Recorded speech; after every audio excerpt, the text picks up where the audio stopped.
the guys make, it's actually very easy computer to tune compared to many other computers. But the most problem I see that the guys have usually is that a lot of the guys, they lack the basic understandings of engine tuning or how engine works and the sensors. So, because tuning is, anybody can put plus and minus to remove fuel and put fuel in a car. But that's not tuning. That I can teach my daughter, she's 6 years old. I can tell her this is fuel, more fuel and less fuel. More fuel, less fuel, and just stare at air fuel ratio.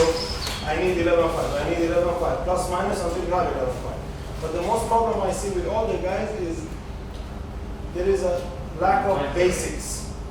Like a simple thing like a wrong injector setting or a wrong map sensor setting, the car will not start.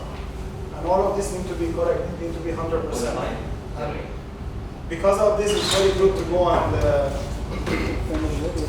there is many free seminars on the MOTEC ones online. And there is many good seminars. They go from zero, explain the whole software, 2-3 hours, the next episode, injector setting, this setting. If you guys really want to learn how to do it, it's very important to go and learn this stuff. There is no shortcut. There is nobody who can come and give you some secret thing and suddenly you are a tune. I mean, I've been doing it for 15 years. I break millions of engines when I start, many years ago. My own engines. I don't touch anybody else's car, but I try on my own Mitsubishi Evolution. We were drag racing it back in 2001, 2002. But everything comes with experience. So there is nobody who can come and give you some specific secrets and bang, now you're tuning the car. Everything is basic, but you need to go through the basics. If you jump over the basics, like many people do, there is many tuners. You can ask him, this is a wastegate for a turbo car. How does it work? How does it function? You don't know. He knows that this is wastegate, I put spring 1 bar, the boost is 1 bar. But how does it work? If you don't understand how it works, if you don't know what is an engine revolution, engine cycle, how the piston and crankshaft in relation to each other work, then if I tell you, for example, set the timing mark at 0 on top dead center, you know what is top dead center. So if you ask yourself those questions, if you have questions like, I don't know what is top dead center and why I need to check it there, then go back to the basics, get some good books on engine, how the engine works, how everything is functioning, read it, learn it, and take the next step. Next time you have an issue, again, learn. Everybody learns every day. Until today, I mean, we are learning new things every day, and the technology is going forward all the time. So, this is the basic layout. You have the bar here, you have tuning, setup 1, setup 2, engine system, vehicle diagnostics, monitor, race functions. I am not going to talk a lot about how to tune cars. I'm going to show you how the software works, basically. It is a pretty straightforward. The first thing you can do is go to the engine setup, for example. We have our engine details here. Like this specific car is set up to run on flex fuel with flex fuel sensor and ethanol. We can click there and say like not in use, and then we don't need to have any information about the ethanol. But maybe this is a headers filter car, you don't have any ethanol or anything. All of this setup needs to be set up correctly for the engine to run correctly, because the computer, MOTEC or any other computer on the market, if the information you give him is wrong, the computer is thinking that the information is correct and your whole tune will be wrong. Correct? So the first thing we start with here is engine run threshold. The computer assumes that if the engine RPM is more than 150, it means the car is running. So when the car is on the self, when you are start, the car is usually 130, 150. Over that, it believes now the engine is running. Correct? You have your engine displacement. Now it's 4.8 liter, it's sound control. If we have a Toyota Land Cruiser, we will put it to 4.5 liter. If we have a Supra, we put it 3 liter. If we have a Mitsubishi Evolution, we put it 2 liter. So we can change that ourselves. So we put, say, 4.8 now. We have a whatever. Then now we can put 6 liter. is whatever. All the information is important for how the engine works. Efficiency mode, we use always manifold air density. If you need to know exactly each of the item what it is, you can always press F1. The help opens up and you can read. This means this means this means this. If you want to go into detail.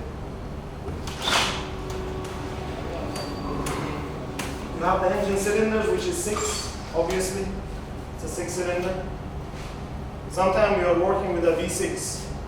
So when you will put the firing order down here, now we are only using bank 11111 because this engine is a straight 6-cylinder.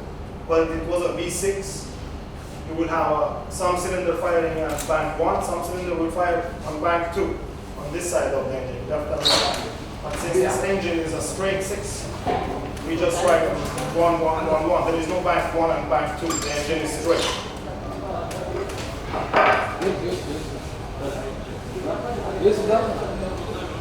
You have the normalized engine mode, tuning mode basically. You can use inlet manifold pressure, which is your tuning with a map sensor, or with a throttle position sensor.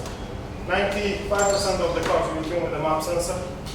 If the car is like individual throttle bodies, like 6 throttles or something, when you cannot get a good map reading, you do the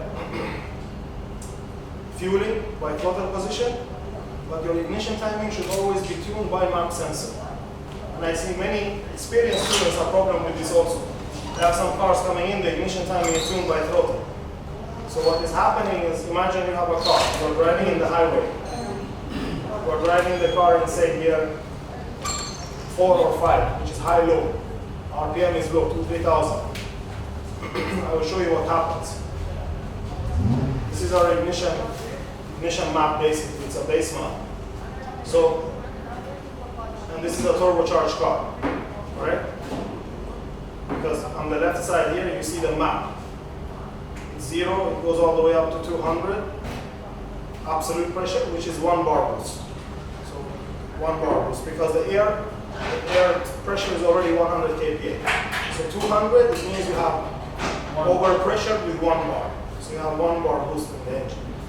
So if this map now, for example, was done by TPS and not by map, like you see it's by map sensor here, not by TPS, what happens is it's driving, say, in gear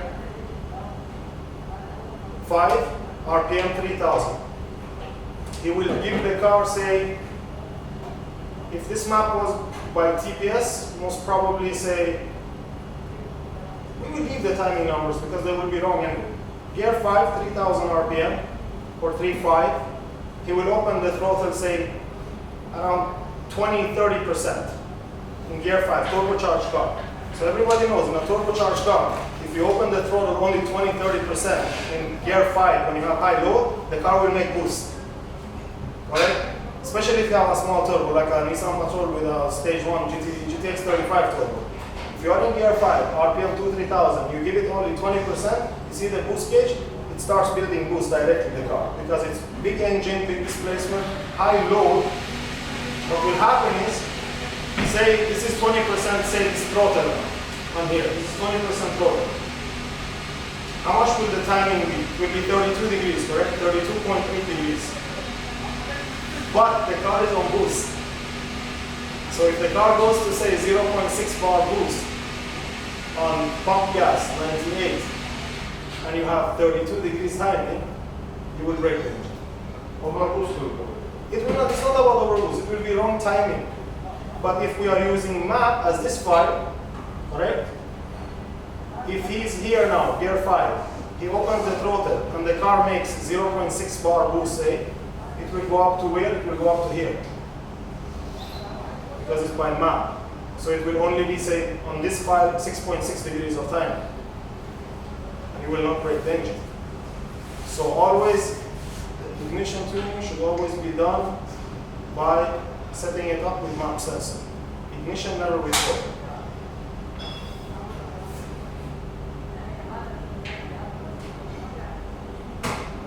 Then you have your fuel properties, like A lot of these can seem very advanced, like the molar mass, but usually, if you don't know, obviously, molar mass, most tuners, they don't know what it means.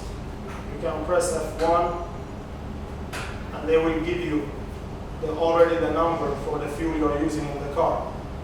So this car we are tuning, it say with gasoline 98 octane petrol, they say that gasoline is 98.05.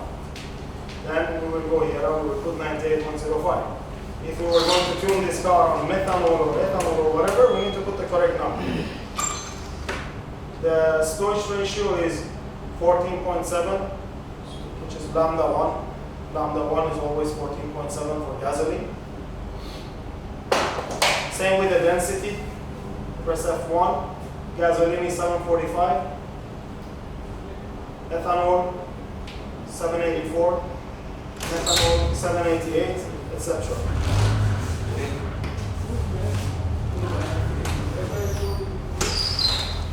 Inlet pressure mode, automatic, pressure estimate, 100 kPa relative. If you want to read about this stuff, press F1, you can get a very good description of it. Another thing many people make mistake is most of the other computers on the market are very simple to set up. Like, I don't know, Maxis or Link or whatever. Even the old MOTECs, you make the wiring in the firing order. So you don't need to put it in the computer. Like a MOTEC M600, the electrician, he will make the wiring for, say, a Supra. He will make it 153624, how the engine is fired. You don't need to touch anything in the software. But in the M1, if this is wrong, if I put here 240, the engine will start and run. It will not run. It will be, because it's wrong. So how this works is basically,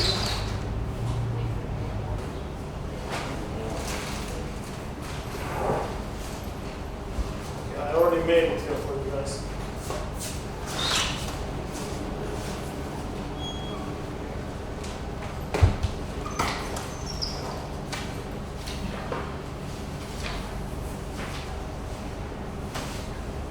This is the firing order of most inline 6 engines.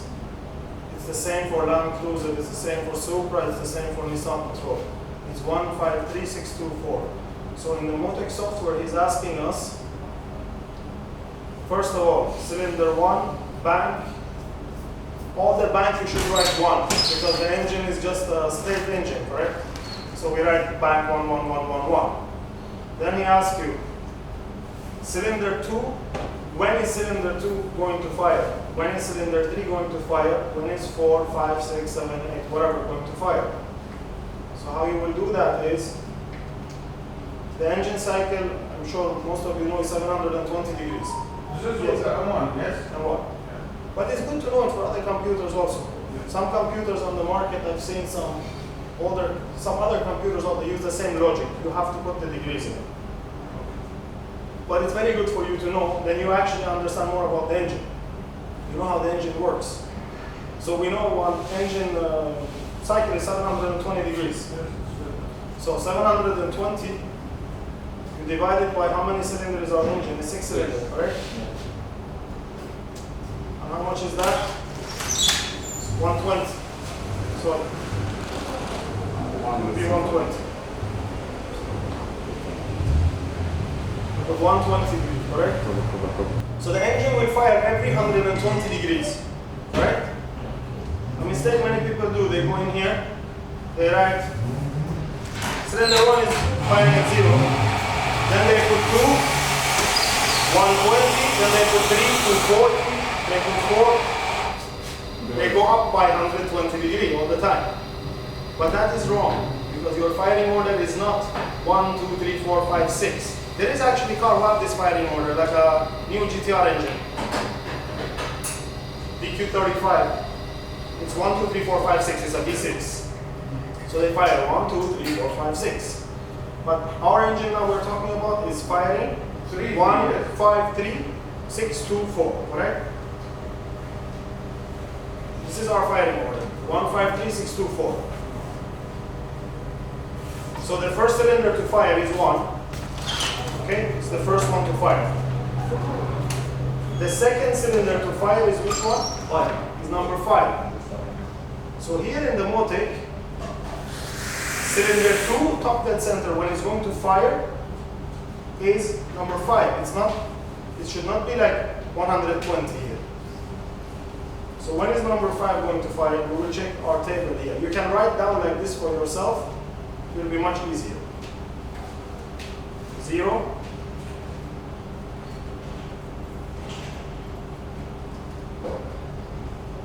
If you do this on a paper, you're going to save a lot of time and headache.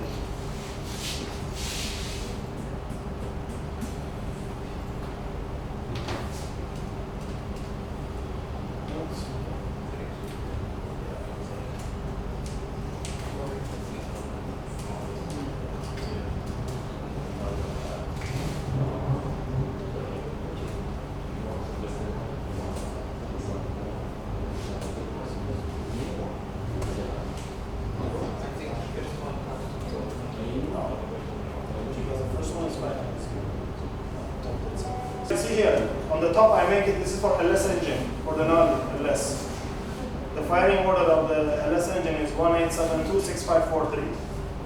So what you do is you take your 720 divided by 8 cylinder, which is 90 degrees. So the engine will fire every 90 degrees. Then I go here, I write down the firing order, 18726543, right? It's the firing order. Then you write 0, 90, 180, 27, 360, every 90 degrees until your cylinders are finished. So we will check now on the file here. So cylinder 6 is supposed to fire at 360 degrees, correct? You see here, cylinder 6 top dead center is 360 degrees. Cylinder 5 is at 120. Check here again. 153624. 5 is 120. Cylinder 2 should fire at 480. Cylinder 2 should fire at 480. So what happens is, this is our firing order basically. Cylinder 1 fires at 0, and then you have the next cylinder to fire is cylinder 5, 120. Then you have cylinder 3, 153, correct? It's 240 for cylinder 3. And then you have cylinder 6, 360. Then you have cylinder 2, 480. Okay, 153, 624. And the last cylinder to fire is cylinder number 4, which will be at 600 degrees. This is very important. Always.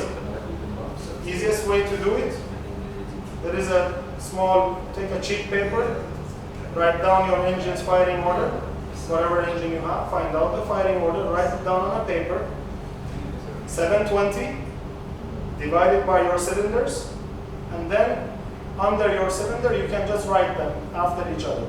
0, 120, 240, 360, 480, 600. And then in the software, when it asks you when 1 is supposed to fire, when 5, when 3, you know exactly which degree to put there. And it will be 100% correct. What about the 720? What's the 720? Basically, the 4-stroke engine, 2 revolutions, 1 cycle. So 360, 360, you're completing 1 cycle. So this is the crankshaft. 360, 360, that's 1 cycle. That's 720.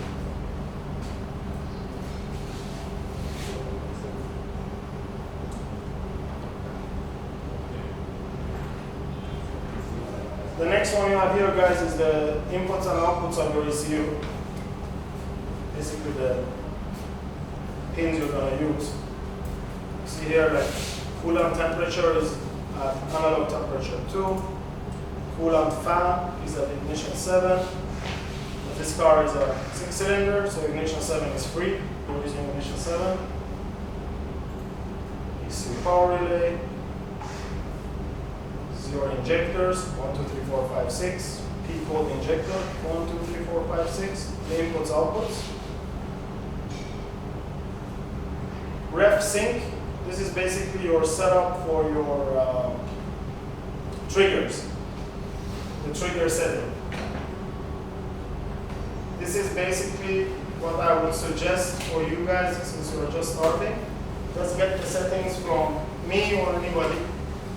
We can give you the settings for any car you are using because they are not that very easily figured out. Like if you have a Supra, we know it's 12 teeth on the crank with one sink on the cam. And you need to set it up. You need to know is it magnetic sensor or is it digital Hall type. I know a Supra is, for example, in my head, I know saves you a lot of time. I know a Supra is 12 on the crank, a normal 2JZ, not a DVT, a normal 2JZ is 12 on the crank and one sink on the cam. They are both using magnetic sensors and they both should be falling edge. And the setting will be 3 degrees, the TDC offset, in a MOTEC M400 or 600 or 800 or 84. So once you know the setting, you just put it there and then you can go to the easier stuff to set up your stuff to start the car, like injector settings, etc.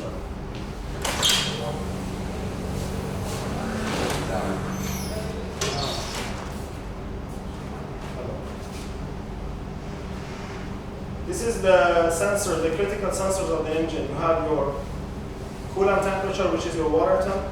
Any car you guys tune, always minimum, you need some basic sensors, which is map sensor, water temp sensor, and air temp sensor. It's very important. If you tune any car without air temp or don't tune the car, you will have issues later when the customer will, or your friend or whoever will call you when you break his engine. You always need these critical sensors. Then you have additional sensors, like on our racing cars, like the one Mohammed is driving in MOTEC, or the GTRs we drive in the drag race. We have so many sensors on the car. I have diff temperature, differential temperature, oil temperature. We have engine oil temp. We have EGTs to check the exhaust temperature. We have fuel pressure. Now I'm putting fuel flow meters to actually know how much fuel is going into the engine, one before, one after, so we can see how many pounds of fuel we are using during a pass. Because sometimes the lambda doesn't tell you anything. You know, like a 3,000 horsepower or 2,000 horsepower engine should use this much fuel during a pass of say 7 seconds. If you see that in your data, which is very important, your fuel flow does not match what the lambda is saying, doesn't match, then you need to go and check what's going on. You have your inlet temperature, you have your map sensor, inlet manifold sensor, etc. The map sensor basically. In the M1, sometimes they are using a little bit different language. Instead of writing the map sensor, they write the correct term, inlet manifold pressure sensor. But it's the same, it's a map sensor, basically. These are the optional sensors you can put and calibrate in the car.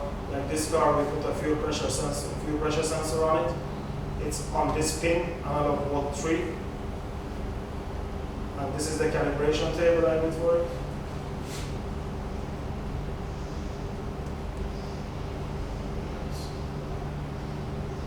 It's a very simple sensor, 0.5 to 4.5 bar. It's a 7 bar sensor. So 0.5 is 0 kPa, 4.5 is 6.9 bar, which is 690 kPa. You can set it up here. Usually the sensors everybody is using for fuel pressure is a normal, say 10 bar sensor. Okay? And the calibration is linear. So it's 0.5 means 0 bar, 4.5 means 10 bar. In the MOTEC software now, they're asking us for kPa, not bar. So 10 bar is 1000 kPa. So basically it will be 0.5 volt will be 0 kPa, 4.5 volt will be 1020, which is 10.2 bar. That's exactly how that sensor, the 10 bar sensor is calibrated, how it works. So you can set everything up there. Now the other sensors here, you can set up your ignition configuration, which is also some of the stuff on the ignition configuration, which is like very important that you need to check. You need to make sure like if the car like is running a stock Nissan coil, like you remember in your file yesterday, Yes. when we changed the charge time of the coil, it was set at 4.5 charging time. A Nissan coil, it will break within 1 hour with that setting. So the Nissan coil is 1.6 milliseconds charge time. you can run 700-800 horsepower with the same setting. Because it doesn't charge more after 1.6. You will only overheat and it will break the... This is the max of the stock. You should not run more than 1.6. Another mistake I see a lot of guys do with the one is here in the injector settings. Okay? You see on this file, the injectors are 2000 cc. But I will just go here 1 second, show you something. A lot of the files you guys have comes like this. For example, whatever, we can put it at this. Okay, so you have a car, you're going to tune on whatever, like your base file yesterday, remember brother? You had the same issue in your file. So they are telling us the injector is flowing now 0.03 liter per second. But you know that most of the injectors you guys buy, it's cc per minute, right? So you buy injector, you say to Sabri, I want 1000 cc, or I want 1300 or 17 or 2000. But when you look at this number, you don't know. This is 1000 or 2000 or 3000, this is a totally different term. So many guys, they come, for example, his setting might look something like this, correct? And his injector is Mukala. So always on your injector setting, right click, go to properties, put down, double click reference flow, change it to cc per minute. Now what you will see now, we just put a random number in there. The injector Mukala for Nissan is 380 for the older ones. If I press OK now, you see the injector size? It was 7,400 cc, the number that I just put there. So the car will obviously never start with the setting, right? So change it to cc per minute, a unit that you understand, and put the number that you know your injector is doing. If you buy a 1000 injector, you will put 1000 cc. You buy 2000, you put Nissan 400, whatever. Then it will start the car, and you can tune the car.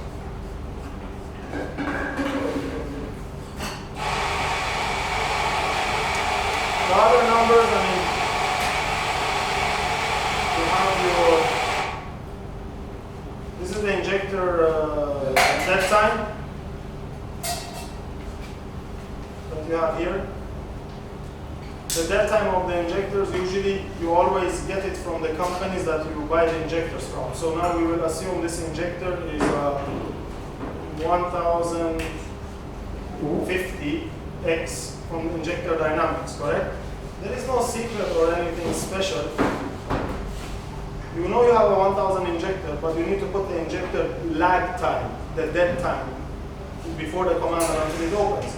So what you will do is you will open your internet, you will go to Injector Dynamics.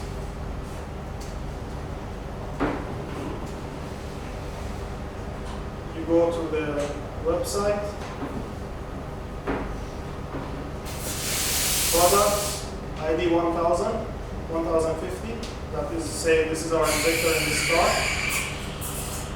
You pull down, slope, offset versus pressure, and they already give you these tables and numbers, so you don't need to search for anything. So now we say your car, the base fuel pressure is usually say 45 psi. 80% of fuel injected cars, not direct injection. 14 volt. We do it still on any car that comes, because nobody knows his number in his head. There is no magic. Any car comes, we check the injector. If normal injector, we go check the table and put the numbers in. Some cars, they will come with Chinese injectors, some very, very bad quality injectors. The first rule is don't tune the car at all. Tell him go change the injectors to proper injectors and come back. But if it's your brother or something and you have to do it, most of the injectors on the market, they will work with a lag time of 1 to 1.2 at 12 volts. So then you can just make a table in your head. So you put it 1.2, then it will be decreased when the voltage goes up. 1.1, 1, put it here, 1.3, 1.4. This will run any car. I don't recommend it, it's not correct. But if a guy comes and he has some yellow injectors and you don't know at all what is this injectors, this is the last resort. So you can use it. to tune the car basically.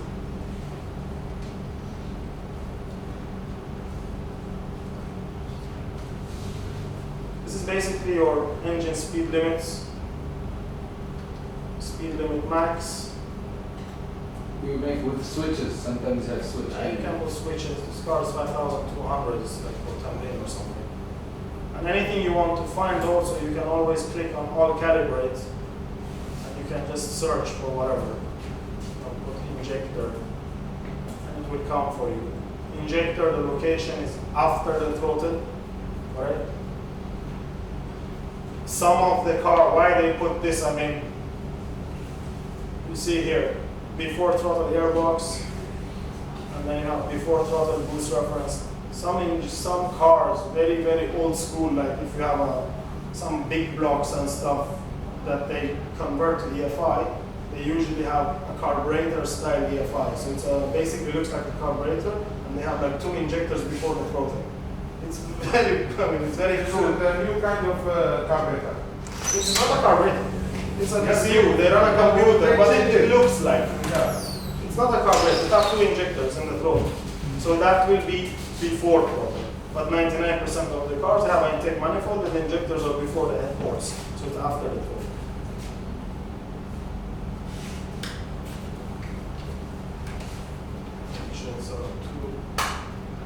This is basically all the setup you can do for your lambdas, the TPS sensor, etc. In the engine systems, you have your basically idle control, closed loop settings for the fuel, for the lambda. You have your idle ignition, how much timing you want the car to run when it's considered to be on idle in the MOTEC. Intake temps. You have the engine overrun, which means when you remove your leg from the throttle, basically overrun. Yeah.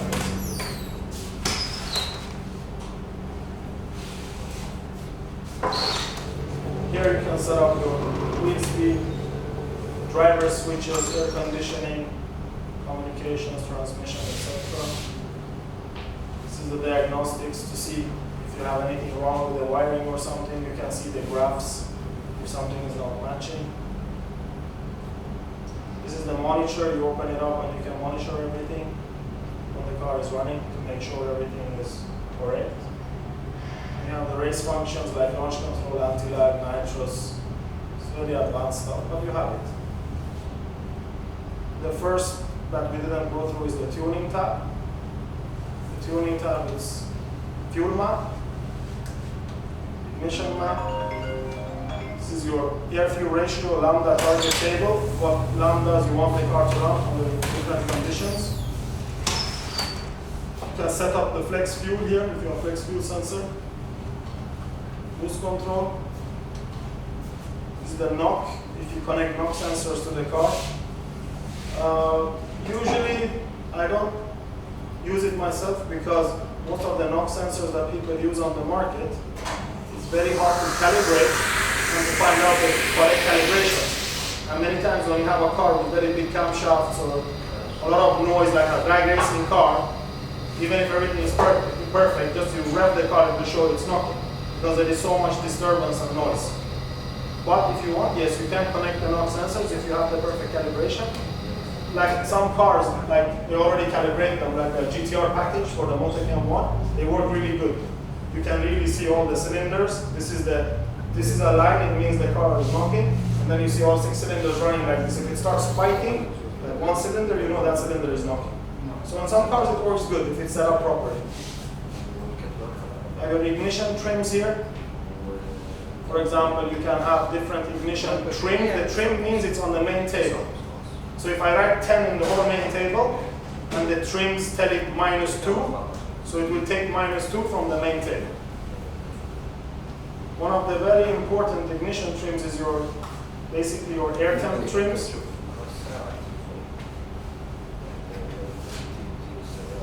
You can press again A or axis, enable air temperature. We do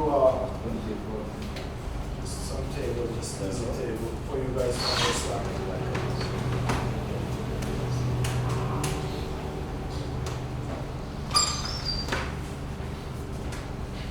you see your table here now, it goes from 0 to 100 degrees. This is your intake temperature, okay?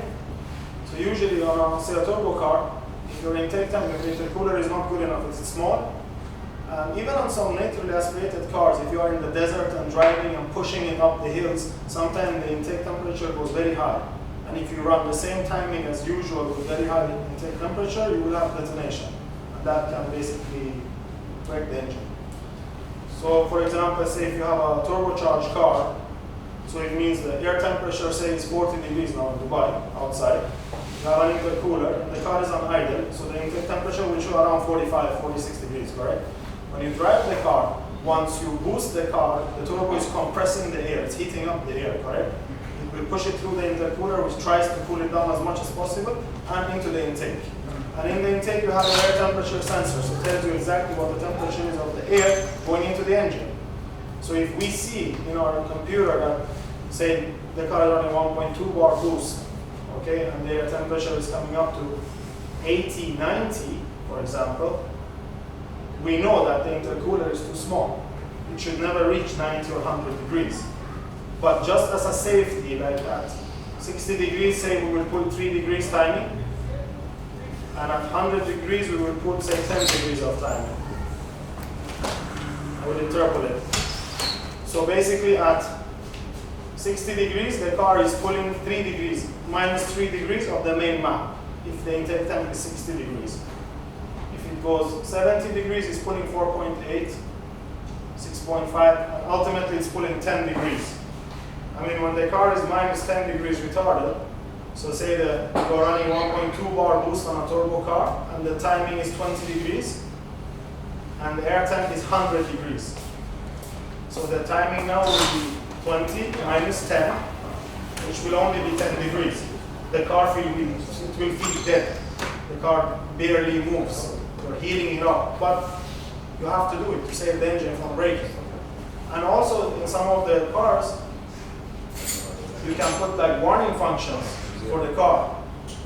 Like in the dash, for example, you can program the dash so if the intake temperature is over 80, you will give a warning to the driver. It starts blinking, like it's too hot. Slow down, drive normal until it cools down. So look, the most important thing now with the M1 or any other computer you guys are doing now, specifically the M1, the basic, most important thing is your initial setup is correct. So if you give the computer all the correct information, injector size, fuel pressure, your fuel pressure sensor, correct firing order obviously, engine size and everything, then your life when you tune the car will be much easier. Another mistake a lot of people do when they tune these cars is if you open your tuning tab and we will go to the fuel map, for example, I'll show you something.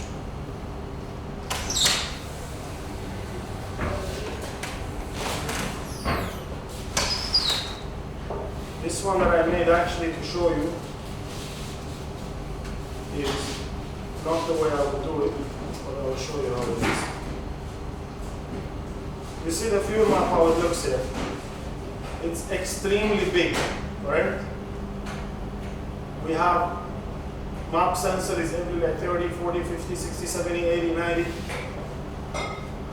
The main reason we are using these computers is because they are so fast and they are so good, they are BE based, so we basically don't need to have a headache when tuning the car. You don't need to make RPM 0 to 50, 500, 750, 1000, 150, you don't need to do that. And these cars, BE based cars, basically you can delete all the RPM and all the map. You put 3000 RPM and the map you put, say, 60, and you have one number in the whole table, and the car will start and drive perfectly fine. Because it's BE based, it goes by the target table. And if all your information is correct and the engine is as efficient as it's supposed to be in the MOTEC, you can put only one number in this whole table.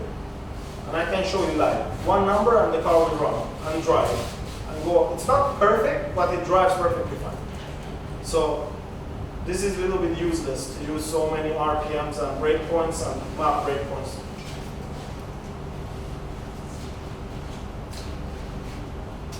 This is a simple, normal lambda table you can use.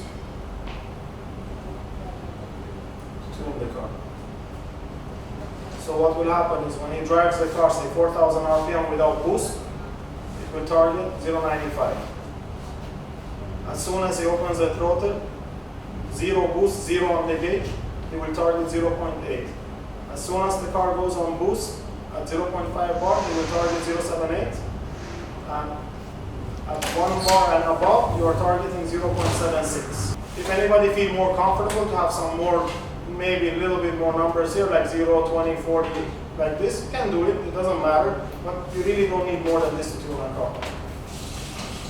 If all your setting, everything is correct, you should be able to just mark the whole map and put a very normal number like say 65 in the whole map, and you can start the car and the car will start and run, and you have to tune it obviously. So the whole point of this new technology and everything is to make your life easier, not to make it harder. So just make sure your settings are correct, everything is fine.